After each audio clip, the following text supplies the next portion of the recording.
So we're going to pick up right where we left off on the other video. We're going to do number 4, and I even wrote down the steps for you here. Steps to finding the LCD. Step 1, completely factor the denominators. So you want to factor this 9. What are you going to rewrite 9 as? 3 times 3. And what are you going to rewrite 12 as? 4 times 3, but even better, 2 times 2 times 3, right? So let's do that. 9 is 3 times 3. And 12, I guess we could write it as 4 times 3 because there are no other 2's right here. So let's write down what's in common. So in the first, there's the 3, and in the second, there's a 3. So I'm going to write that down as one single 3. You write it down once, okay?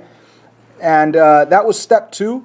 And it says also bring down the rest on step 2, right? So check it out. So we completely factored, and you circle what's in common in both, and you write it down once. We circled the 3, wrote it down once. That's 1 3 right there. Step 2, it also says then bring down the rest. So we have a 3 left over and a 4 left over. So let's bring down the 3 and the 4. So bring down this 3 times 3, bring down the 4 times 4. And step 3 on our notes here, it says multiply it all, and it gives you the LCD. Multiply it all and it gives you the LCD. So what's the LCD going to be right here? 3 times 3 times 4.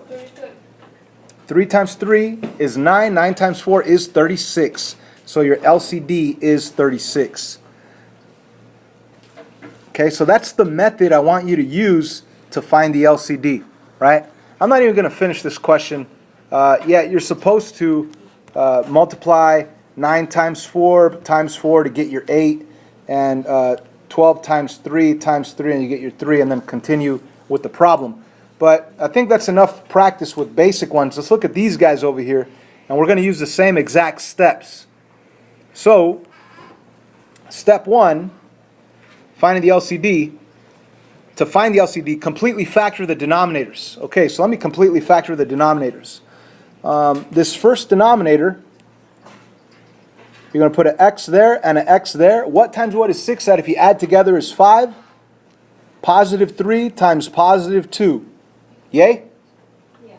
Okay, so I factored it. How about the second denominator? What could I factor on that one? What could I factor on the other denominator? Come on, help me out, guys. What could I factor here? Pull out a 2.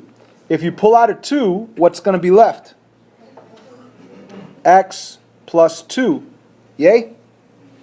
Okay, so that was step 1, factoring the denominators. Step 2, circle what's in common in both and write it down once. Okay? So let's circle what's in common in both. I'm not even going to circle, I'm just going to underline it. There's an x plus 2 right here, and there's an x plus 2 right there. So I'm going to write it as x plus 2. That's my first term on my common denominator. And then after you circle what's in common in both, I did a squiggly underline. We wrote it down once. Now we're going to bring down the rest. So what are we going to bring down? We're going to bring down the x plus 3. And we're going to bring down also that 2. Ladies and gentlemen, that is your LCD. So you're going to change both fractions into that LCD, x plus 2, x plus 3, with the times 2 on the outside. That is your LCD. So now the question becomes, what do I need to do to this denominator to get this denominator? Well, as you can see, the x plus 3 is already there, the x plus 2 is already there, but there's a missing 2. So let's put times 2 right here, and what you do to the bottom, you do to the top. So you'll end up with a 2 up on top. Now let's look at the second fraction. Okay, the second fraction is originally 2 times x plus 2. So we have the x plus 2 right here. We have the 2 right there on the outside. We're missing the x plus 3. So let's multiply both top and bottom by x plus 3. So up on top, we're going to end up with a 7 times x, that's 7x, and then 7 times 3, that is 21. So now that we have an LCD, the lowest common denominator, which is really x plus 2 times x plus 3 times 2, now it's common in both. Now we could actually combine the top with the top. So we are going to add 2 plus 21. So our final answer is going to have the common denominator. There's a common denominator, and now we ask ourselves, could we add anything? Yeah, the 2 plus 21, that'll be a 23. But first you want to write the variable term, the 7x. Let's write that first. 7x, and 2 plus 21 is 23. And ladies and gentlemen, that's our answer. We're going to leave it like this in factored form. Why is that? Because you can't pull out anything from the top over here. So if you were able to factor out, let's say, a 7 and you had an x plus 3 left over, then you'd be able to cancel further. But there's nothing else to do, so let's just leave it like that. That's our final answer.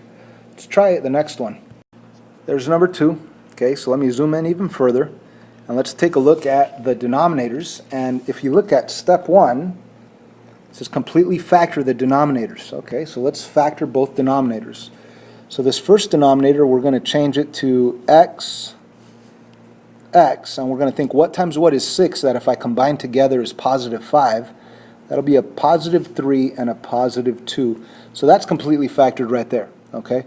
The other one, what times what is 2, that if I add together is 3. Well, that'll be x plus 2 times x plus 1. So step 1 was to completely factor the denominators, right? Completely factor the denominators. Step 2, circle what's in common in both and write it down once. Okay, so instead of circling, I'm going to do a squiggly underline. Okay, so what is in common in both denominators? Well, we have an x plus 2 right here and an x plus 2 right there. So I know that my LCD is going to be that x plus 2 written down once. Okay, because that's what the instructions say. It says circle what's in common in both and write it down once. So instead of circling, I did the squiggly underline and I wrote it down once. So I had an x plus 2 here, x plus 2 there, I wrote it down once. And then it says then bring down the rest. Okay? So we're going to bring down the rest. So we're going to take this x plus 3 and write it right there. And I'm also going to take this x plus 1 and write it down here. So that is our common denominator. And I might as well write this denominator over here to represent the second fraction as well.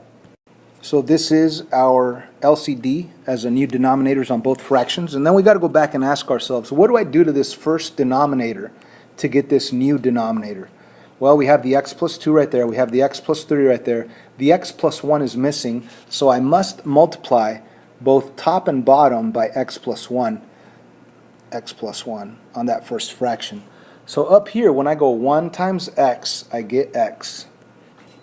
And when I go 1 times 1, I get 1. So I really end up with the x plus 1. That's obvious. X plus 1 times 1 is going to be x plus 1. Now let's look at the other fraction. The other fraction has the x plus 2 right there, has the x plus 1 right there. What's missing? The x plus 3. So I'm going to multiply both top and bottom by x plus 3. X plus 3. Okay, and when I multiply on top 2 times x, I'm going to get 2x. And when I multiply 2 times 3, I'm going to get 6, positive 6 that is. And now I have a common denominator on both fractions, and now I'm able to add the top with the top. Okay, so let me get some more space up here. So our final answer is going to have this common denominator. There it is, and now I'm simply going to combine like terms. X plus 2x, that will be 3x. And then 1 plus 6, that will be 7. So positive 7. Ladies and gentlemen, that's our final answer, and that's good. We have it in factored form. Let's take a look at number 3. So again, step 1 is to completely factor the denominators. So let me factor both of them. That first one, it's a quadratic trinomial. I want to be able to rewrite it as x times x, because that's how you get x squared. But what times what is the final value c, that if I combine together gives you the middle value b. So what times what is negative 12, that if you add together is negative 1. That will be a negative 4 times a positive 3. And that is factored right there. You could put a line through it if you want, but that's the factored form of the above quadratic trinomial. Now the other one, you can't factor it that way, but you could pull out a GCF, and the GCF is 12. So if I happen to pull out a 12, what would be left over on the inside of the parenthesis? You'd have an x minus 4 left over on the inside of the parenthesis. So you could just scratch that out. Okay, so that was step 1, completely factoring the denominators. There's a factored form, there's a factored form. Step 2, circle what's in common in both and write it down once. Okay, so let me actually move this to the side. Let me circle what's in common in both.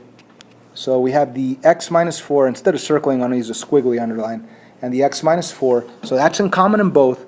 I'm going to write it down one time, okay? So the x minus 4, I'm just going to write it down one time.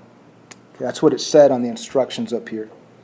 It says completely factor the denominators. Step 2, circle what's in common in both. I did a squiggly underline, and write it down once. So I wrote this one and this one, I only wrote it down one time, there it is. Then bring down the rest. So I'm going to bring down the rest now. Now what do I mean by bring down the rest? You see this x plus 3 and this 12? I'm going to bring down the x plus 3. And then I'm going to bring down the 12 right there. Okay, so there's my common denominator. It might be a good idea to write this 12, maybe scratch it out, and write it over here in the front. Usually when you have a number all by itself, you write it in the front. Anyways, that is your LCD. So we're going to have to write this twice because this is the denominator of our fraction up here, the new denominator that is. Let's do this new denominator over here also with the LCD, okay? So we have 12 times x minus 4 times x plus 3. Okay, and of course there's a plus sign between the fractions. So what do we do next? We go back to the denominator and say, what do I do to this denominator to get this new LCD?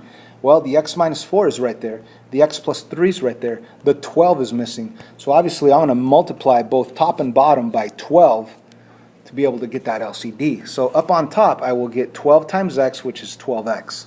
Now let's look at the other one. The other one has the 12 right there. It has the x minus 4 right there. It's missing the x plus 3. So what I want to do is multiply both top and bottom by x plus 3. So you can go x plus 3, x plus 3. So that means that up on top, you're going to have 5 times x, that's 5x, 5 times 3, that's 15, and that's your new numerator for the second fraction. So of course, now that we have a common denominator, our answer is going to be over that common denominator, and then all I do is simply add the top with the top. So there's my common denominator. What is 12x plus 5x? That is 17x. And then finally, the plus 15, you're just going to bring it down, plus 15. And that's it. We're done. Let's try the last one. We're running out of time, so I'm going to go through quickly on number 4. Completely factoring the denominators. Well, the only thing I could do with 3x squared, I mean, let's just try it. Let's rewrite it as 3 times x times x. Now the other one, I could factor out a GCF from both, which will be a 3x. That's the GCF. So if I pull out a 3x, what would be left on the inside of the parentheses? You would have a 3x minus 4. Okay? So that's both denominators, completely factored. Number 2, circle what's in common in both and write it down once. Okay, so notice that I have this x right here with this x out here, and we also have this 3 right here with this 3 right there. So that's what's in common in both. So let me write it down once as my new denominator. Okay, so I have a 3 and an x, right? Why? Here's the 3. Both of these 3's, you write it down as 1 3. Both of these x's, you write it down as 1x. And then, if you look at the steps, after you circle what's in common, you write it down once. We already did that. Then bring down the rest.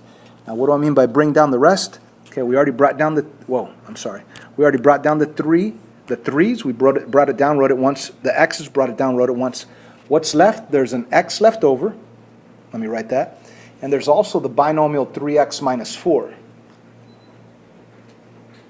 So ladies and gentlemen, our LCD could be rewritten as 3x squared times 3x minus 4, or you could even leave it like that. You could leave it like this as your LCD. So let me rewrite this denominator for this other fraction over here, the right-hand side fraction. And there is a minus sign between it. And then after that, you're supposed to think, how could I change this? Well, you know what? I ran out of time. I apologize. I'm going to have to stop right here. We'll pick it up on the next video.